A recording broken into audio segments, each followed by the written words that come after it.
It was one of those gray London afternoons when the wind pressed cold fingers against the window panes and the gas lamps outside shivered in the drizzle. I had chosen to stay indoors, my leg still aching with that dull throb left by the Afghan bullet, a reminder of other battles far from Baker Street. Sherlock Holmes had gone for his usual afternoon walk, and the only sound in our sitting room was the crackle of the fire and the rustle of newspapers that surrounded me like fallen leaves. As I sat there, my eyes drifted to a single envelope resting on the table.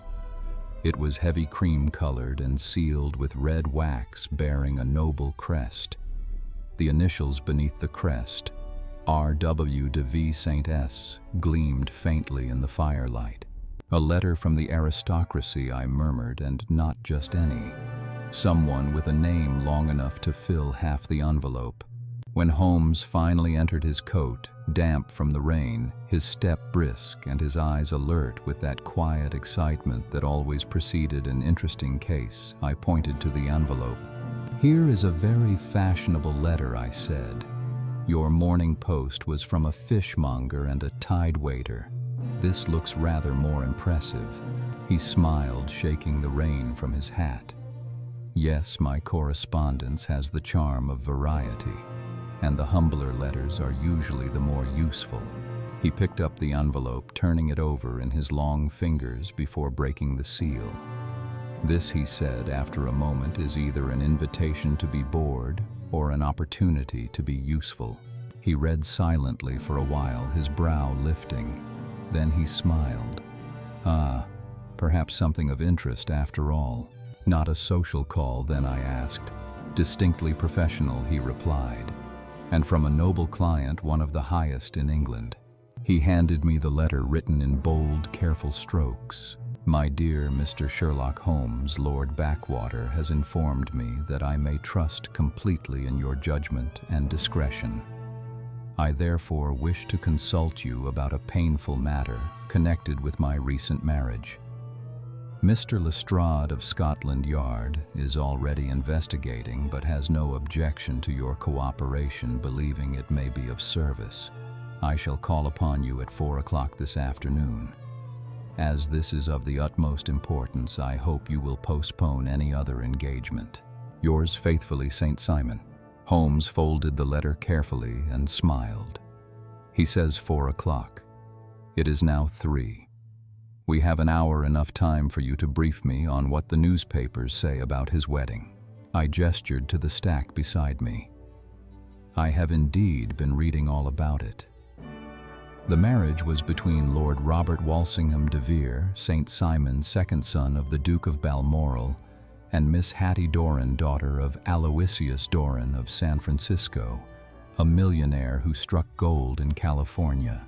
Holmes lit his pipe and sank into his chair. "The union of British title and American fortune, a familiar exchange of honor for dollars." English. Expression of familiar exchange of honor for dollars, a clever phrase describing marriages where an old noble family seeks wealth and a rich commoner seeks status.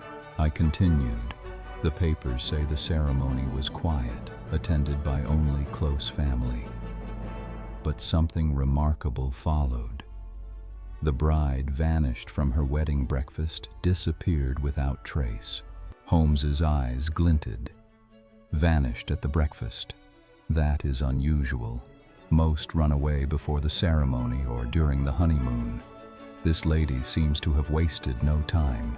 English expression 'without trace' means that someone or something disappeared completely, leaving no clue behind." I unfolded a newspaper clipping and read aloud.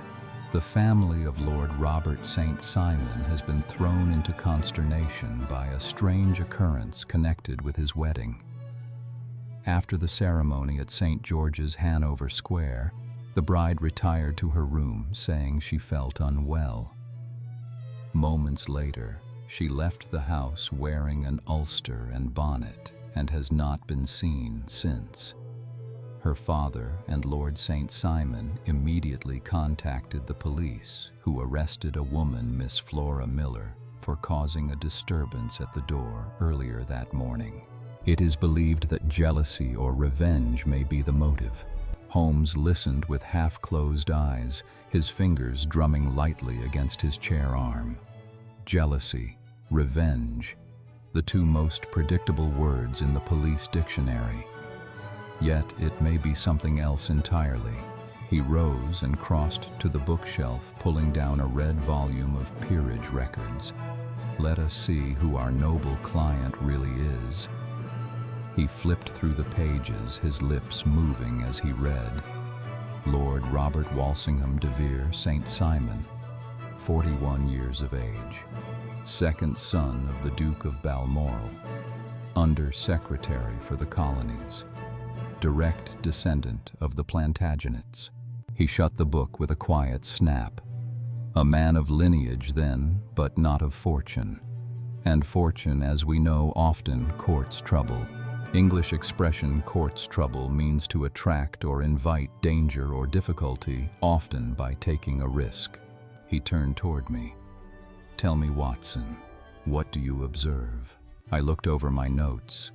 A nobleman in need of money, a young American heiress with plenty of it, and a disappearance that brings both scandal and mystery. Holmes smiled approvingly.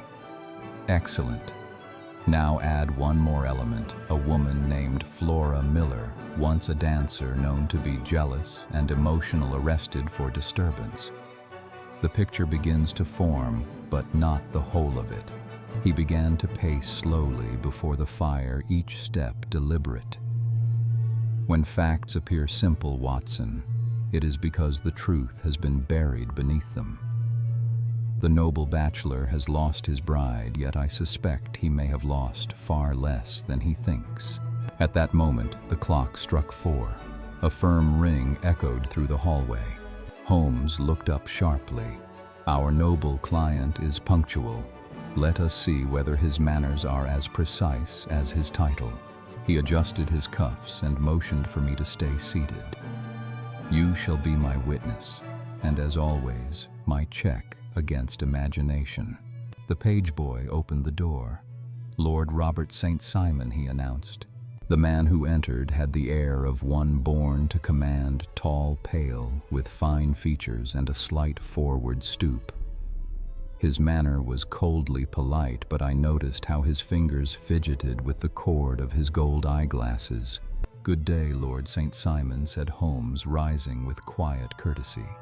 Pray take the chair by the fire. This is my friend, Dr. Watson. Thank you, Mr. Holmes, the nobleman replied. I must tell you, sir, that I come to you under deep distress. I have been, how shall I put it, cut to the quick. English expression cut to the quick means deeply hurt, especially emotionally or by insult. He sank into the armchair, his expression controlled yet wounded. I have lost not only a wife, Mr. Holmes, but my peace of mind, and I fear my reputation. Holmes inclined his head gently. Then let us begin, my lord. Tell me everything, and I promise you we shall recover both your truth and your dignity. The nobleman took a slow breath. I will tell you all, though it pains me greatly. For my wedding, sir, has become the talk of London, and not for reasons a man would wish. Outside, the rain fell harder, whispering against the windows like 1,000 murmured secrets. Inside, the detective's keen eyes gleamed through the smoke as the story of the noble bachelor began to unfold. The rain deepened outside, drumming softly against the window as Lord St. Simon began to speak each word, measured each gesture, deliberate as though the control of his tone might preserve what little dignity he had left. My marriage. Mr. Holmes, he began, was meant to be the quietest and most respectable of affairs.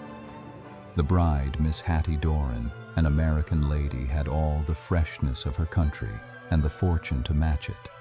Her father, Aloysius Doran, made his wealth in mining, and though his manners were unpolished, his checks, I assure you, were entirely sound. Holmes inclined his head. The rarest kind of American, a practical romantic. Continue, my lord. Saint Simon did not smile. I first met Miss Doran last year in San Francisco when I was traveling. Her father was kind enough to introduce us. We became friendly. Later, when she and her family came to London for the season, the friendship blossomed, and eventually the arrangement was made. He paused as if struggling to keep his composure. The ceremony took place at St. George's, Hanover Square. My family attended. Hers too. It was all most proper. Yet scarcely had we returned to her father's house for the wedding breakfast when she complained of feeling faint, left the room and vanished. His hand trembled slightly as he lifted his teacup. Imagine Mr. Holmes, a man of my standing, left to entertain guests while his bride escapes out the back door in an ulster and bonnet like a shop girl on an errand.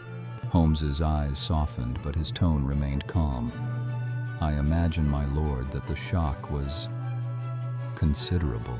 English expression. A shop girl on an errand, used humorously or bitterly to describe someone acting below their social station or behaving unexpectedly simply. Saint Simon nodded curtly. Indeed, the embarrassment is beyond description. Her father was beside himself. We informed the police, and soon afterward they arrested a woman named Flora Miller, once a dancer at the Allegro. It appears she forced her way into the house before the breakfast, shouting that she had some claim upon me. Watson, that is. I could not help but raise my brows. And had she, my lord? He turned sharply toward me. Certainly not. I had been acquainted with her, yes. But any connection between us was long since over. She was excitable, devoted perhaps, but there was no real cause for her behavior. Holmes interjected quietly. And yet the presence of such a woman on the morning of your wedding may not have been coincidence. The nobleman frowned. Are you suggesting she was part of my wife's disappearance? I suggest nothing, my Lord. Holmes said mildly. I merely observe that coincidences are the footprints of hidden causes. English expression. The footprints of hidden causes means that coincidences often point to a deeper reason behind events, a useful idea in detective reasoning. Holmes leaned forward, elbows on his knees, his eyes half closed in thought. Now you said the bride complained of illness. Before that moment, did anything occur that might have disturbed her? Lord St. Simon hesitated. There was a small incident at the church. She dropped her bouquet as we left the altar. It fell into a pew occupied by a stranger, a rather ordinary fellow who picked it up and handed it to her, and she seemed flustered, oddly so. Later in the carriage, she grew irritable when I spoke of it. But surely, Mr. Holmes, you cannot attach importance to such a trifle. Holmes's mouth twitched. My dear sir, in my experience, trifles are the most important things of all. English expression, a trifle, something small or insignificant. Holmes uses it ironically to suggest that small clues often reveal great truths. He scribbled a note on a scrap of paper, murmuring to himself, bouquet, stranger in pew, sudden agitation, American background. Then he looked up again. You mentioned that she spoke to her maid before leaving the breakfast. Tell me about that conversation. I did not hear it clearly, but I caught a phrase, something about jumping a claim. A piece of American slang, no doubt. Holmes's eyes glimmered. Indeed. In mining language, to jump a claim means to seize another's right to take possession of something belonging to someone else. Curious phrase for a new bride, wouldn't you say? St. Simon stiffened. I see nothing curious in it. Americans are always using strange expressions. Holmes smiled gently. Quite so. Yet words, my lord, are like fingerprints. They betray more than one expects. He resumed, pacing, his steps light, and even his hands clasped behind his back. Now let us consider the emotional landscape. You describe Miss Doran as spirited, independent, and accustomed to freedom. Her education was from nature, not tutors. Such a woman marries an English nobleman, a man of rules, restraint, and inherited expectations. You make it sound as though the match were doomed, St. Simon said stiffly. Holmes bowed slightly. Not doomed, my lord, but perhaps unsteady on its foundations. When a free wind meets a stone tower, it is not always the tower that prevails. English expression unsteady on its foundations means unstable or likely to fail because it lacks strong support or understanding. Holmes's tone softened. Forgive my candor. My task is not to judge your union but to understand it. Now, did your bride take anything with her when she left? Only the clothes on her back, as far as I know. Did she carry any money or letters? Not that I am aware of. Holmes nodded thoughtfully. Then she intended either to vanish quickly or to meet someone who could provide for her. He crossed to the fire and stared into it for a moment, the flames painting sharp lines across his face. Tell me, Lord St. Simon, were there any other acquaintances of your wife in London? Any Americans, perhaps? Only her maid Alice and a few of her father's business friends. None close enough to lead her astray. Holmes tapped his chin with his pencil. You are certain she left of her own will? She must have. There was no struggle, no cry, no witness of violence. Holmes smiled faintly. You would be surprised, my lord, how quietly a person may vanish when the will to disappear is strong enough. For a long moment, the only sound was the hiss of the fire. Then Holmes looked up sharply, his expression changing from thought to action. You have been most helpful, my lord. I believe I now possess nearly all the data I require. St. Simon rose, smoothing his gloves. You astonish me, sir. You mean you have reached an opinion already? I have formed a theory, Holmes said simply. Its accuracy remains to be tested. Then, perhaps you can tell me where my wife is. That my Lord Holmes replied is a detail I shall supply shortly. The nobleman stared, half offended, half impressed. I fear it will take wiser heads than ours to find her, he said coldly, and with a bow he departed. When the door closed, Holmes chuckled softly and stretched his long legs toward the fire. A curious case, Watson, but simpler than it appears.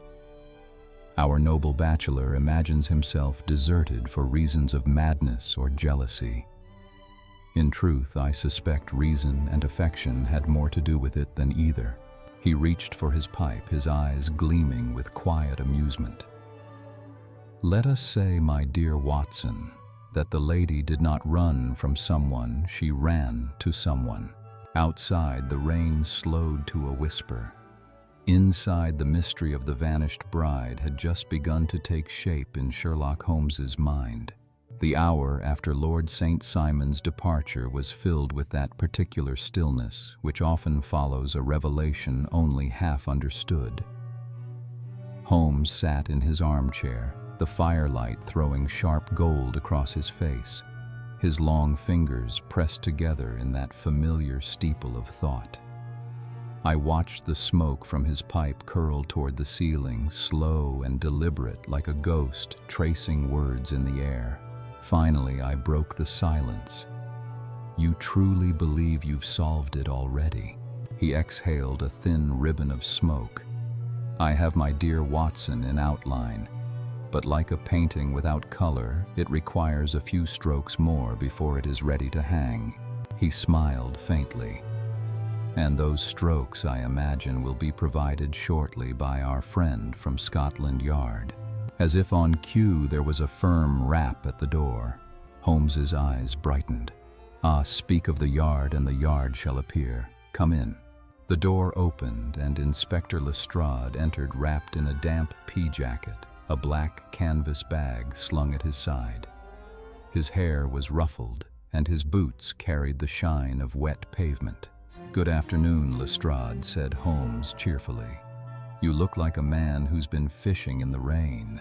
Lestrade grunted. I've been dragging the Serpentine. Holmes raised an eyebrow. For trout or corpses? For Lady St. Simon's body, of course. The inspector snapped. You might laugh, Mr. Holmes, but some of us have to do more than sit by the fire spinning theories. English expression. Spinning theories means forming ideas or explanations without proof. Used here as Lestrade's jab at Holmes's abstract methods. Holmes chuckled. Indeed. So you've been dragging the Serpentine, have you? How very diligent. And what did you find? Lestrade's lips curled in triumph. He dropped his bag heavily onto the carpet and began pulling out its contents.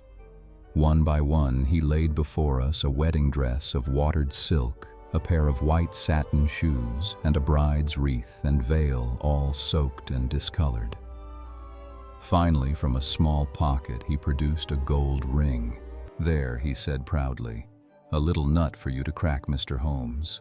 Holmes leaned forward, his eyes glinting. Interesting.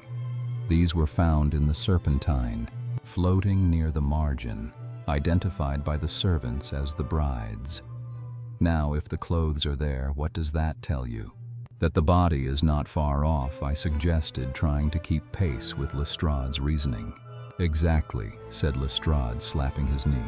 We'll find her yet. Holmes smiled gently. By the same reasoning, every man's body might be found beside his wardrobe, my dear inspector. Surely even you can see that clothes do not imply a corpse. Lestrade flushed. You think you know better, do you? I think Holmes replied that your evidence may be more useful than you realize. English expression more useful than you realize means that something appears ordinary or unimportant, but actually holds hidden value. Lestrade sniffed and reached into his coat pocket. You won't be so smug when you read this. We found it in the dress pocket. He slapped a small folded note onto the table. Read that and tell me what you think now. Holmes picked it up delicately, unfolding it as though it were an artifact from an ancient tomb. On one side, written in pencil, were the words, You will see me when all is ready. Come at once. F.H.M. Holmes's eyes flickered briefly, that telltale gleam I had learned to recognize as the spark of understanding. Flora H. Miller. Perhaps, Lestrade said, watching closely. The initials match. So there you have it. The dancer lures the bride away with a note they quarrel. And in her rage, she drowns the girl in the Serpentine. Clear as day. Holmes turned the note over in his fingers. Clear as mud, I should say. Lestrade frowned. My dear Lestrade, said Holmes softly. You have once again mistaken the surface for the depth. You are staring at the right side of the note when the truth is on the wrong side. English expression.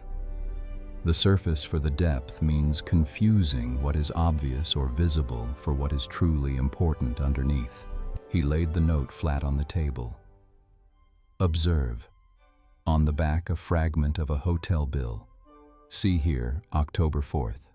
Rooms 8 shillings, breakfast 2s, cocktail 1s, lunch 2s, glass of sherry 8d. Rather expensive, wouldn't you say, Watson? I nodded. A first-class London hotel, no doubt. Holmes smiled. Precisely.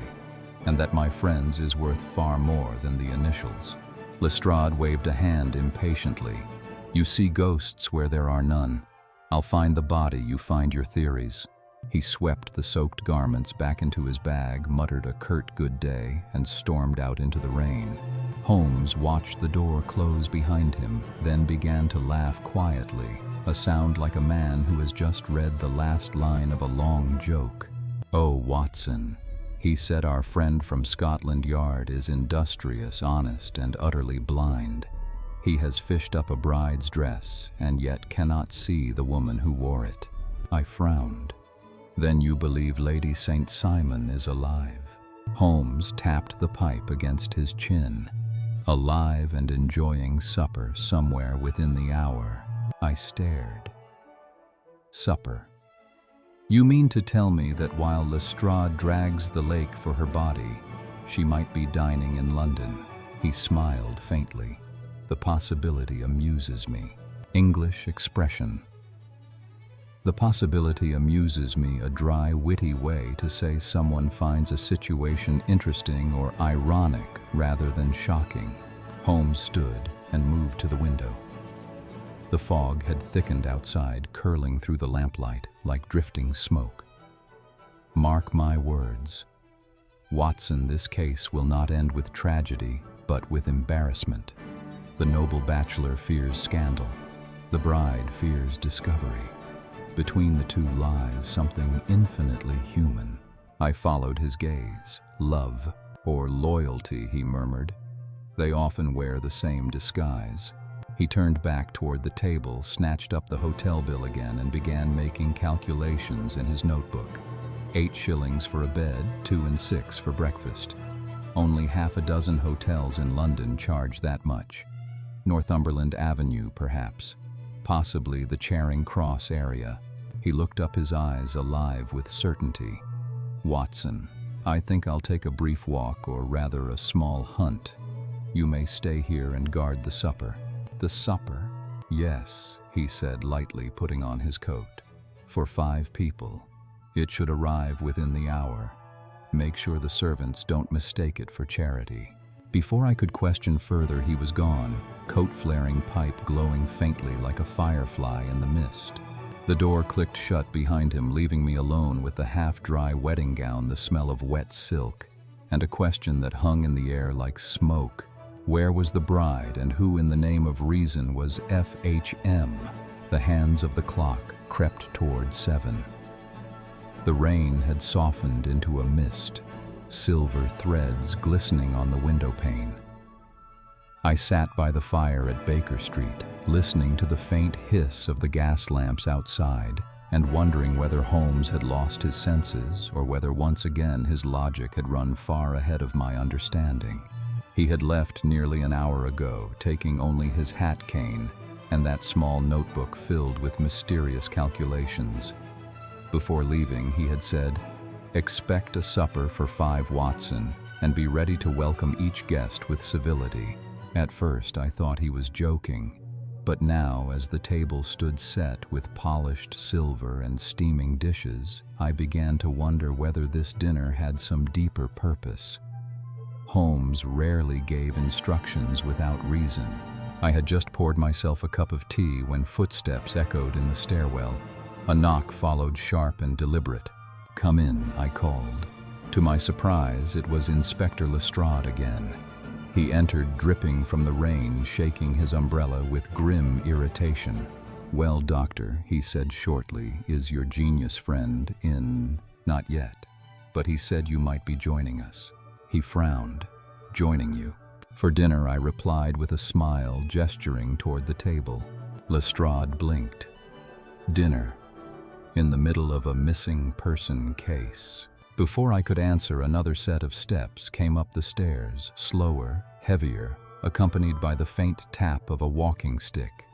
The door opened once more, and Lord St. Simon himself entered, his expression cold, proud, and weary. "Mr. Holmes?" he asked sharply. "Expected shortly," I replied. "Please, my lord, do sit down. You are among friends, or at least colleagues." He inclined his head stiffly, removing his gloves. "I have come because Holmes sent word that there would be news. I trust it will justify this unusual hospitality." English expression, unusual hospitality. Politely sarcastic way to say something feels out of place or unexpected in a formal setting. Before I could respond, the door opened again, and this time in swept Holmes himself, fresh from the night air, his eyes alight with satisfaction. He hung his coat, brushed a speck of mud from his sleeve, and said cheerfully, "Ah, good. All my guests have arrived, or nearly all." "Nearly," Lord St. Simon repeated, frowning. Holmes smiled, the faintest glimmer of mischief in his tone. "Yes, we await but 2 more, and here, I think, is one of them." The door opened once again. A young woman stood framed in the threshold, slim, graceful, dressed in a simple dark gown with a veil drawn partly over her face. Despite the modest clothing, there was an unmistakable refinement in her bearing, and something unmistakably American in her confidence. Lord St. Simon half rose from his chair, color rushing into his pale cheeks. "Hattie," he gasped. The woman hesitated, her voice trembling slightly. "Yes, Robert, it is I." For a moment, silence reigned, the kind that holds its breath before an emotional storm. Holmes, ever the conductor of human tempests, broke it gently. "My friends," he said before any reproaches or explanations begin, "might I suggest we all sit and eat? A warm meal has often prevented a cold quarrel." English expression, "a warm meal prevents a cold quarrel." Holmes's invented proverb, meaning food and calm conversation, help people resolve conflict more peacefully. We obeyed. The tension in the air was thick enough to slice with a knife. I poured wine for the guests, though Lord St. Simon barely touched his glass. Hattie Doran, or rather Lady St. Simon, kept her hands clasped tightly in her lap, her eyes lowered. Holmes, however, seemed entirely at ease. "You must forgive me for arranging this little reunion," he said. "But when mysteries become matters of the heart, they are best settled face to face." Lord St. Simon's voice was taut with anger. "Mr. Holmes, you owe me an explanation, and I dare say an apology. You seem to have made free with my private affairs." Holmes bowed slightly. "I have meddled, yes, but only to repair what was already broken." Hattie looked up suddenly, her voice low but clear. "Mr. Holmes has done nothing wrong. He has only told me the truth I was too afraid to face." Lord St. Simon turned toward her, confusion and hurt mingling on his face. "Then, for heaven's sake, explain yourself. Why did you leave me? Why bring this public shame upon my name?" Holmes lifted a hand gently. "Allow me, my lord.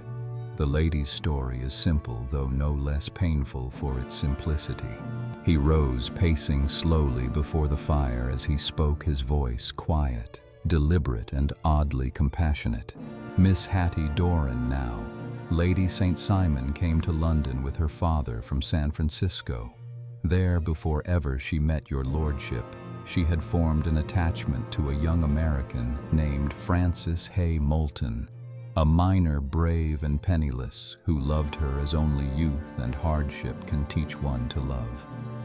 They were to be married.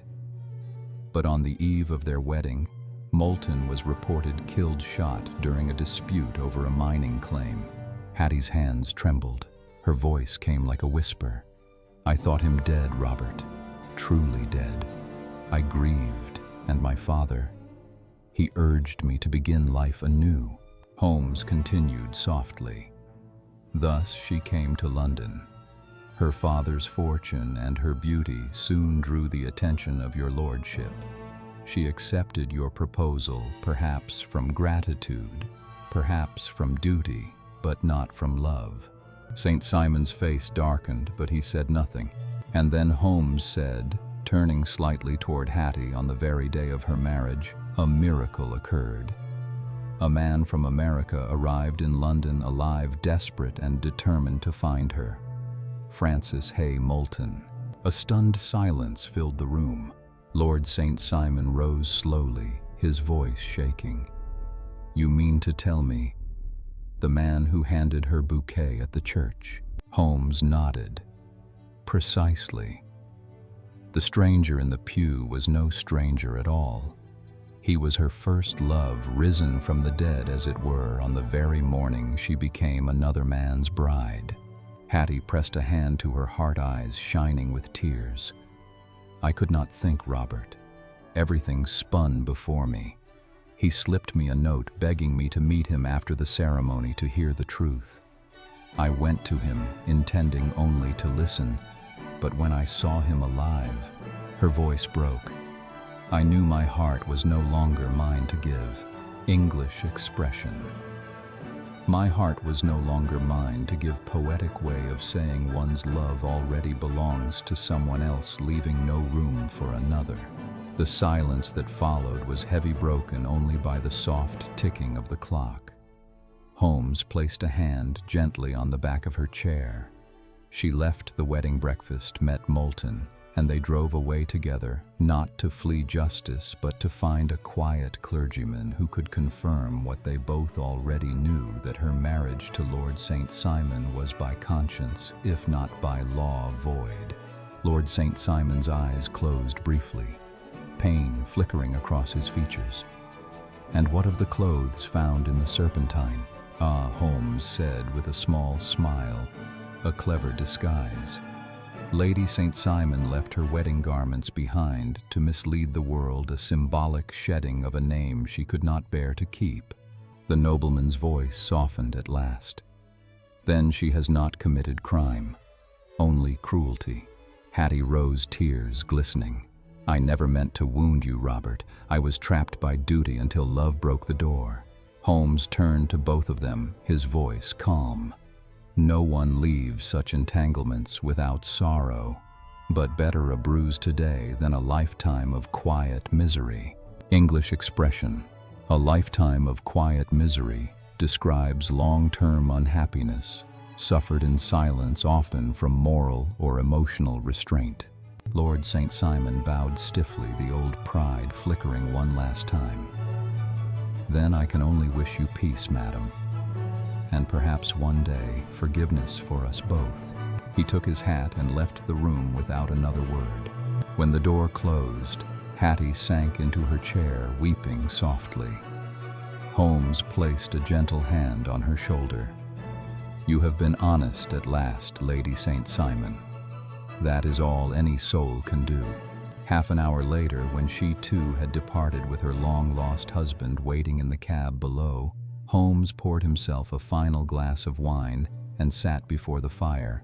"Well, Watson," he said lightly, "another case of vanished bride, solved without corpses, scandal or genius, merely a matter of understanding the heart." I smiled. "You make it sound simple." He leaned back, the fire reflecting in his gray eyes. "The truth, my dear Watson, is always simple. It is people who make it complicated." English expression. Truth is simple. People make it complicated, a reflection on how human emotions distort facts or honesty. Outside, the rain had stopped. Inside, the supper for five sat barely touched, yet it had served its purpose. The next morning dawned pale and silent, the London streets washed clean by the night's rain. The fog had thinned into delicate threads that clung to the lampposts like torn lace. Inside Baker Street, the fire was burning low, and Holmes sat by the window, his violin resting across his knees, unplayed yet not forgotten. I entered the sitting room with a newspaper in hand. The headlines already sang of the strange disappearance and return of Lady St. Simon, solved by Mr. Sherlock Holmes. Holmes merely smiled when I read it aloud. "Watson," he said softly, "you see how quickly scandal transforms into story and story into silence. By tomorrow they will find a new intrigue to gossip about." He rose and walked to the fireplace, tossing the paper into the flames. "The world thrives on mystery, but it rarely appreciates truth. Truth, after all, is less entertaining." English expression, "thrives on mystery," means people or society are energized by the unknown, even if it causes confusion. I chuckled. "Yet you've made a fine career of giving them both." Holmes inclined his head. "Ah, but I prefer my mysteries solved. Half of London, I dare say, would rather leave them unsolved for the drama of it." He drew on his pipe, sending up a slow ribbon of smoke. "This case, Watson, is one I shall remember, not for its complexity, but for its humanity. The vanishing of a bride turned out to be merely the reappearance of her heart." I smiled at that. "You mean love was the culprit?" "Love," he said, "is the most unpredictable suspect of all. It hides its motives well, changes its disguises often, and leaves behind evidence no rational mind can catalog. English. Expression love is the most unpredictable suspect of all poetic metaphor, showing that emotions can cause actions logic cannot easily explain. Holmes moved to his writing desk and began to jot a few notes in his casebook, small, neat lines written in violet ink. I could read the title upside down, "The Case of the Noble Bachelor Concluded." He paused halfway through a sentence and looked up at me. "Watson, what do you think the moral of this affair might be?" I considered. That social rank and wealth cannot replace honesty or affection. Holmes nodded approvingly. Precisely. When one builds upon false appearances, the structure collapses at the first strong wind. Lord St. Simon thought he was marrying a title's ornament. The lady thought she was marrying her father's ambition. In truth, neither understood what they were binding themselves to. He set down his pen. "You see, my friend, the most fragile contracts are not written in ink, they are written in expectation." English expression written in expectation means an unspoken promise or assumption people make not based on real understanding or agreement. A soft knock interrupted us. Mrs. Hudson entered with a small parcel tied neatly in white string. From a lady, Mr. Holmes. No return address. Holmes took it with a nod. Inside was a silver locket and a note in elegant handwriting. "To Mr. Sherlock Holmes, with the gratitude of one who has regained both her name and her peace. HDM." Holmes opened the locket. Inside was a tiny ivory portrait, the same that Lord St. Simon had once shown us, of a dark-haired woman with calm eyes. But now, beneath the portrait, a second miniature had been added, the same woman, smiling beside a sunburnt man with bright, determined eyes. Holmes studied it for a long moment. A simple gesture, he murmured, but a profound one. "She has not sent jewels or payment, only truth finally complete." English expression profound gesture means a simple action with deep emotional or moral meaning. After Mrs. Hudson left, Holmes poured 2 cups of coffee and handed one to me. "You know, Watson," he said, "there's a reason I accepted this case so eagerly." "Oh," I asked. He smiled faintly. "It reminded me that logic must sometimes bend to compassion. I can deduce motives, timelines, and evidence, but there are puzzles of the heart that no magnifying glass can solve." "You sound almost sentimental," I teased. "Almost," he replied dryly.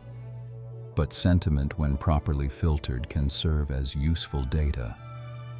In this instance, empathy was the missing variable." He leaned back, watching the smoke twist above the fire. "Consider the clues: a bouquet dropped in church, a bride's trembling, an American slang phrase, jumping a claim.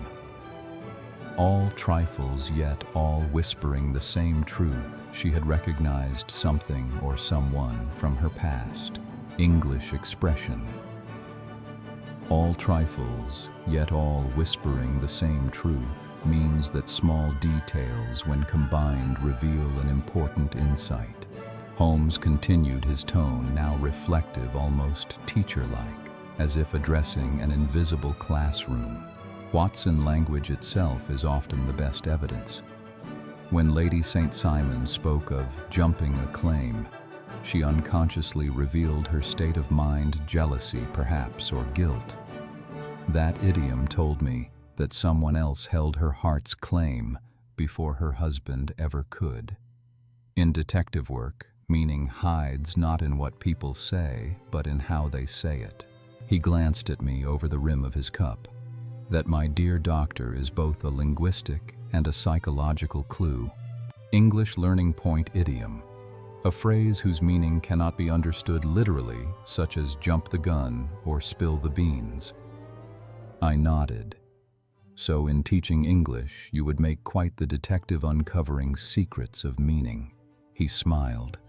And in teaching deduction, I already am. Later that afternoon, Holmes fetched his violin and began to play a soft, wistful tune that wound its way through the fog like a sigh. I recognized it as Schumann's Träumerei Dreaming. When the final note faded, he set the instrument down gently. Do you know, Watson, I sometimes wonder whether every case is merely a study in human language, gestures, tone, silence, deception. We read the world like a paragraph, and yet so many fail to understand its grammar. English expression.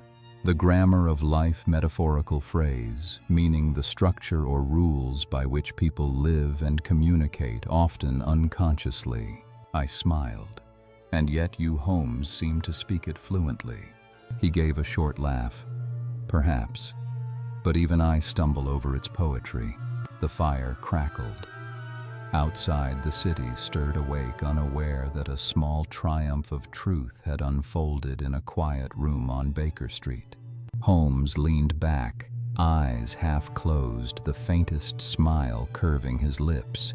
Well, Watson, he murmured, our noble bachelor may dine alone tonight, but for once I believe even he will eat in peace. And with that, the case of the noble bachelor passed, as so many of Holmes's cases did, into quiet memory, not as a story of scandal or loss, but as one of love language and the delicate art of deduction. The fire burned low in the grate, and the faint ticking of the mantel clock blended with the soft hum of the city beyond the window. Baker Street, that eternal witness of curious cases and late-night revelations, felt unusually tranquil. Holmes sat in his armchair, one leg crossed over the other, his fingers loosely holding a violin bow. Watson, he began, suddenly, tell me, when you observe a human being, what do you look for first? I smiled. Usually whether they're in pain or not. A habit from my medical training. Holmes nodded approvingly. Quite right. You examine the body first, posture, complexion, expression. But I, my dear friend, examine their language. He paused to draw on his pipe. Every word a person speaks is a symptom. Every hesitation a clue. The human tongue reveals what the human will seeks to hide. English. Expression, a symptom here used metaphorically to mean a visible sign of something hidden, just as a medical symptom hints at an internal condition. I chuckled. Then I suppose I am a doctor of bodies, and you, Holmes, a doctor of words. He smiled faintly. You flatter me, Watson. But indeed, words are my favorite patients, though most of them are chronically misunderstood. He turned slightly, looking into the fire.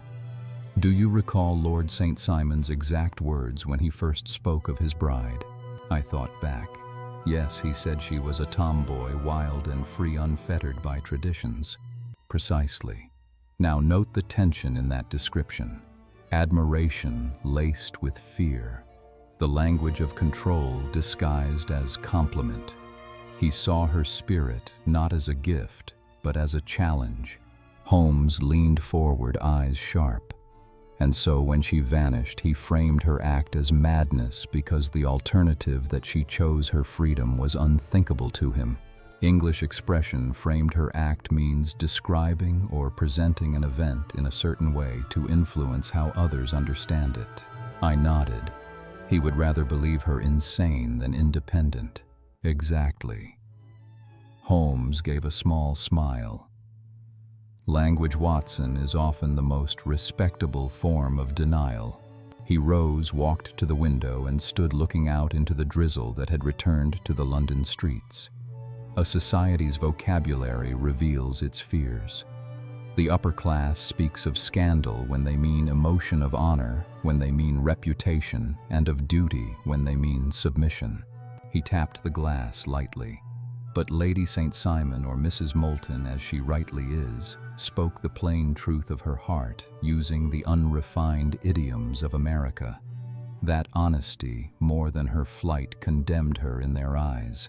English expression, plain truth, simple direct honesty, often without polite disguise. Holmes returned to his chair. "Tell me, Watson, what do you make of that?" I hesitated, searching for words. That truth in refined society must often wear a disguise to be accepted. He smiled warmly. "Very good. You're learning the grammar of human deceit." I laughed. "That sounds like a lesson you could publish, Holmes, The Grammar of Lies by Sherlock Holmes, Consulting Linguist." He raised his brow with amusement. Tempting, though I doubt the publishers would appreciate my syntax. English expression, grammar of deceit, figurative expression, meaning the patterns or structure by which people lie or conceal truth. The sound of carriage wheels drifted faintly from outside.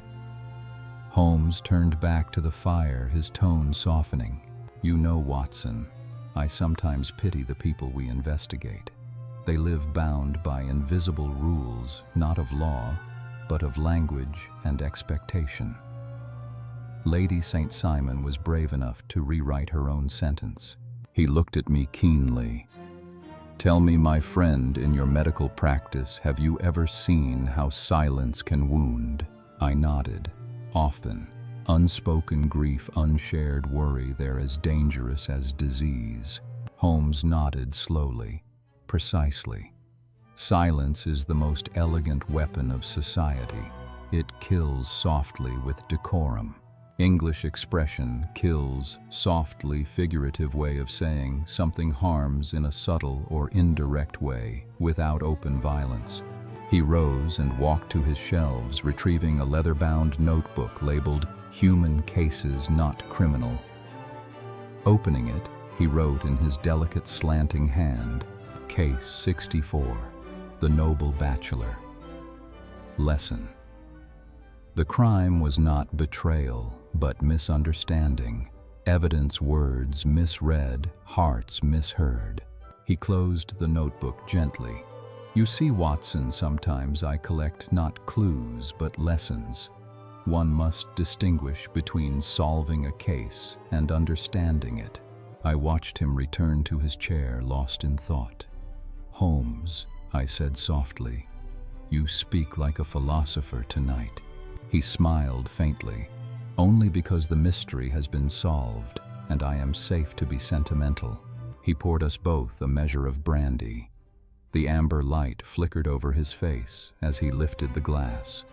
"To Lady St. Simon, who found the courage to commit the simplest of crimes, honesty." We clinked glasses.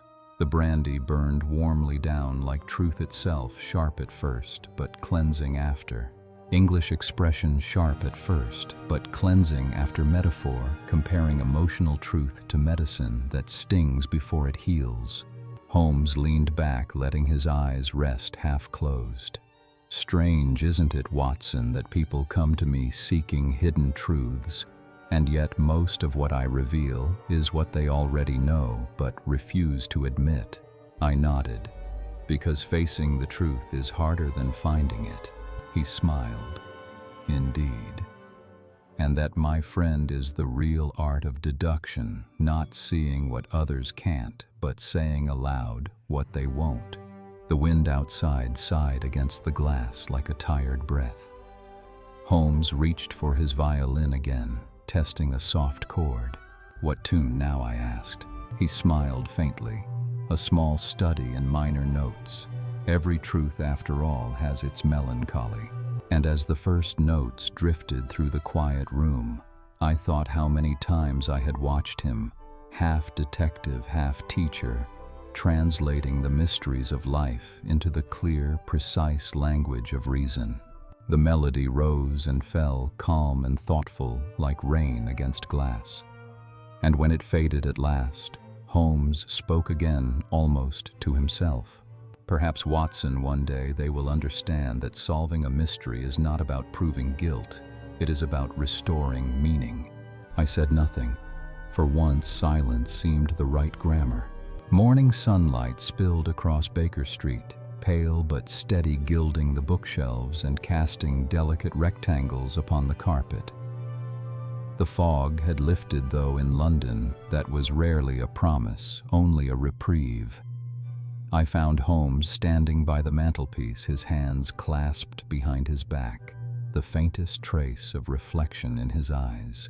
"Watson," he said without turning, "have you ever noticed how many crimes begin not with hatred but with misunderstanding?" I smiled. "Most illnesses, too, Holmes, begin not with malice but with neglect." He looked back at me approvingly. "Well put. Humanity, it seems, suffers from both moral and linguistic confusion." He paced slowly. The case of Lord St. Simon, though sensational to the public, was at its heart a failure of comprehension, not of facts, but of feelings. English expression at its heart means at its most basic or essential level beneath surface appearances. I took a seat. "You mean they spoke the same words but lived in different meanings?" Holmes smiled. "Exactly. The Englishman's duty was the American's freedom. His honor was her truth. The same language, Watson, yet divided by oceans of upbringing." He tapped his pipe gently against the mantel. "And when meanings diverge, communication becomes conflict. English expression communication becomes conflict describes when two people's words no longer connect in understanding but in opposition."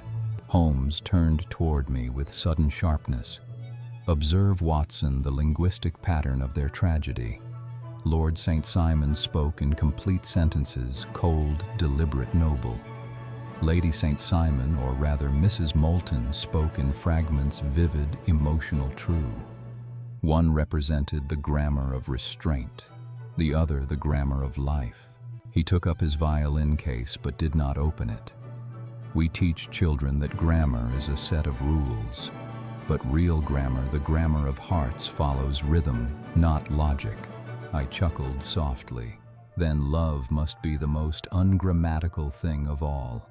Holmes smiled. "Quite so, and yet it speaks with perfect clarity to those who listen." English expression speaks with perfect clarity means something expresses itself in a way that's emotionally unmistakable, even without words. He lit his pipe and leaned against the table, the soft tendrils of smoke curling upward like thought itself. "You see, Watson, deduction is not merely about evidence, it is about empathy. The same way a linguist must hear how a word is used, a detective must feel how a truth is hidden." He paused, eyes distant. I realized the moment Lord St. Simon said, "She spoke of jumping a claim," that we were not dealing with madness, but memory. That phrase, crude, informal, utterly out of place in a London drawing room, was a cry from another life. English expression, utterly out of place, means completely unsuitable or strange in a particular situation. I nodded. "And you followed the idiom, not the evidence." "Precisely," Holmes said. "Language guided me where logic alone would have failed. Had I treated it as mere slang, I might have missed the trail entirely." He smiled faintly. "Words are like footprints in snow, Watson, fleeting but revealing. You must catch them before they melt." English expression footprints in snow metaphor for clues or traces that vanish quickly unless noticed in time. I leaned back, watching him in silence for a moment. "Holmes," I said finally, "if all that is true, then perhaps you are not only a detective but also a translator of the human condition." He laughed softly. "A flattering exaggeration, my dear doctor, but not wholly inaccurate." He sat down, folding his long fingers together. "Every crime, every mystery is a message written in a code, and the code is human nature. My task is simply to read it before the ink dries." I watched as the smoke from his pipe traced invisible shapes in the air. "You make it sound almost poetic." Holmes smiled. "It is poetic. Every investigation at its core is a story, one that begins in ignorance and ends in understanding. English expression at its core, same meaning as at its heart, emphasizing the fundamental truth beneath details. The door creaked open and Mrs. Hudson peered in, carrying a small envelope on a tray. "A letter for you, Mr. Holmes," delivered by hand. He took it, nodded thanks, and opened it with his penknife. A small card slipped out, written in elegant, steady ink. "Dear Mr. Holmes, my husband and I leave for America this week. We wished you to know that peace has returned to our hearts, and that forgiveness, both given and received, has done its quiet work. Yours gratefully, Hattie and Francis H. Moulton." Holmes studied it for a moment, then handed it to me. His voice softened. "There, Watson, the perfect ending. No courts, no crimes, no punishment, only understanding." I smiled as I read the graceful handwriting. "And the noble bachelor." Holmes shrugged gently. "He will recover. The English aristocrat is a resilient species. Pride is a sturdy shield." He smiled faintly. "Besides, even broken hearts can be quite fashionable. English expression pride is a sturdy shield means self-respect or dignity helps people hide or survive emotional pain." He walked toward the window once again. The light had grown stronger now, cutting through the London haze. "You see, Watson, the success of this case does not lie in deduction, but in restoration. When words fail, chaos follows. When truth speaks, peace returns." He turned his expression calm but kind. "You might say I simply rewrote a misunderstanding into a sentence of mercy." I chuckled. "You make even compassion sound grammatical." He bowed, slightly amused. "Then perhaps compassion too follows a syntax, though one the world forgets to study." Holmes glanced at his watch. "Now then, enough sentiment. You have patience, I have puzzles. And London, thank heaven, will never run short of either." He slipped on his coat, took up his cane, and smiled with that familiar glint of purpose.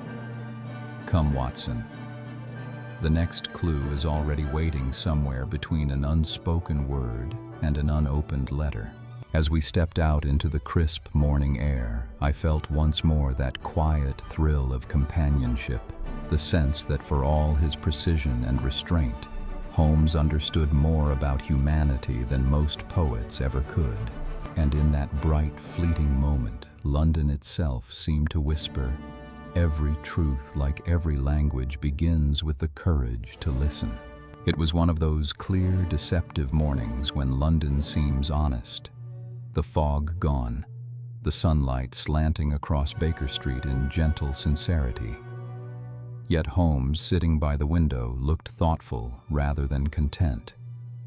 His violin rested untouched beside the armchair. The bow lay across a stack of newspapers as if music itself had paused to listen. I entered carrying the Morning Post. "Letters, Holmes, 3 for you and 1 for me. None from America, I'm afraid." He smiled faintly. "I expected none. The Moultons are beyond our reach, now sailing toward their own second life. The Atlantic is wide enough to drown all echoes of scandal." He took the letters, turning them over in his long fingers without interest. "You see, Watson, we have concluded another chapter, and the world as usual refuses to notice that truth is often quieter than lies." English expression. Truth is quieter than lies means real honesty is subtle and calm, while falsehoods tend to be loud and dramatic. He rose and walked to the fireplace, stirring the embers with a poker. "Do you know what I find most curious about this case?" "What's that?" I asked. "That the newspapers called it the Noble Bachelor affair. Yet no one wrote a line about the honest woman." I laughed softly. "Perhaps that title sells fewer papers." "Exactly," Holmes said. "The public enjoys a fallen lord more than a redeemed soul." English. Expression: a redeemed soul, a person who has made peace with their mistakes or found moral forgiveness. He picked up one of the newspapers and read aloud mockingly from an article. "The affair, though embarrassing, has concluded without further disturbance." The lady in question has departed the country, and Lord St. Simon is said to have borne the incident with becoming dignity. Holmes lowered the page and smiled wryly. Ah yes, becoming dignity, the English cure for every broken pride. Tell me, Watson, why does our nation forgive a scandal only after it has been politely phrased? Because politeness, I replied, is the national disguise for pain. He laughed quietly. My dear Watson, you have learned more from this case than I expected. English expression national disguise a metaphor for a common cultural habit, used to hide real emotion or truth.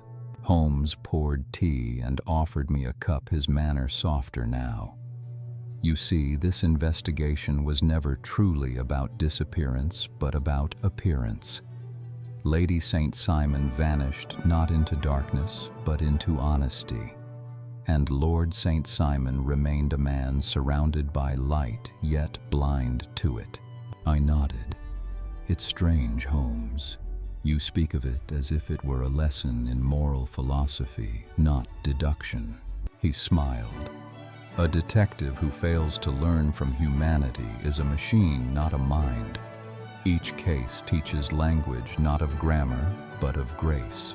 English expression language of grace means expressing kindness, forgiveness, or compassion through actions rather than words.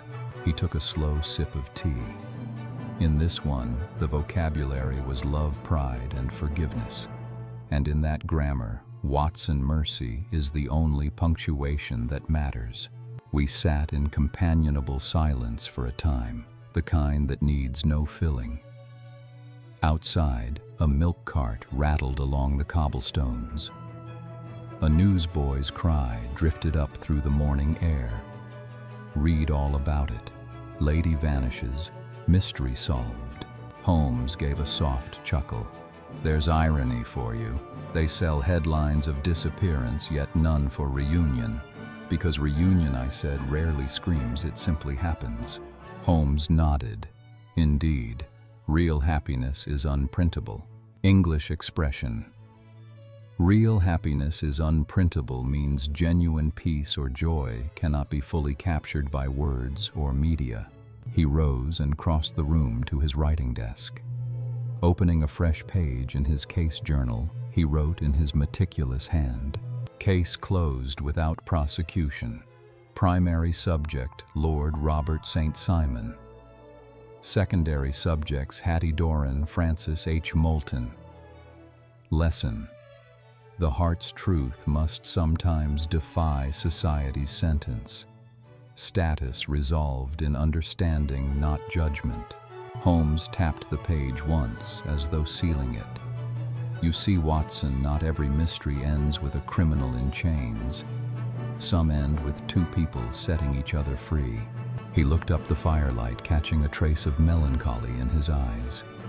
That, perhaps, is the rarest justice of all. English expression setting each other free means forgiving or letting go mutually without punishment or blame. A knock at the door interrupted us. Mrs. Hudson entered with a small bouquet white roses tied with blue ribbon. "Delivered for you, Mr. Holmes." No card. Holmes took them gently. Ah, a final epilogue, perhaps. He placed the flowers on the mantel, their pale petals glowing faintly in the firelight. "Do you know the meaning of white roses, Watson?" "Purity," I ventured. He smiled. "And forgiveness. Both are rarer than diamonds." He stood there quietly gazing at the flowers as though reading another unsent letter. Then he said softly, almost to himself, "Every case ends with evidence, Watson, but sometimes the evidence blooms." English expression. The evidence blooms, poetic phrase meaning that the proof of truth or goodness shows itself naturally over time like a flower opening. Later that afternoon, as I prepared to leave for my medical rounds, Holmes walked me to the door. The air outside smelled of rain again, and the city hummed with the promise of new enigmas. He looked down the street where a carriage passed and a paperboy shouted the latest sensational tale. There will always be more mysteries, Watson. But this one, this quiet little case of hearts, will remind me that sometimes the best deduction is silence. I smiled. And what will you call that principle, Holmes? He thought for a moment, then replied with his dry half-smile, the law of listening. That night when I returned, the violin was playing softly through the window, a calm, steady melody, neither joyful nor sad. It sounded like reflection, like the echo of lessons learned in gentler tones. And as I listened from the street below, I realized that for all his talk of logic and language, Holmes had spoken in the truest English of all understanding.